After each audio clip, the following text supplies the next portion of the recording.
అదిగో నిన్నే అంటూ ప్రేమే ఎదురై వస్తే ఏ పూలు తేవాలి పూజకి?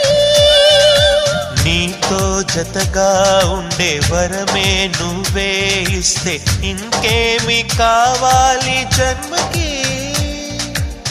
మచ్చలేని చంద్రుడిని మాట రాక చూస్తున్నా, వరస కాని బంధుని చొరవ చేసి అంటున్నా, ఇంకెప్పుడు ఒంటరినని అనరాదని, నీకు సొంతం అంటే నేనేనని.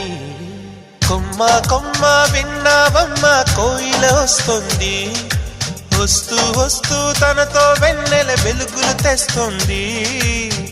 ఏవమ్మ మరుమల్లి తోరణాలు కడతావా, చిలకమ్మ ఎదురేగి స్వాగతాలు చెబుతావా?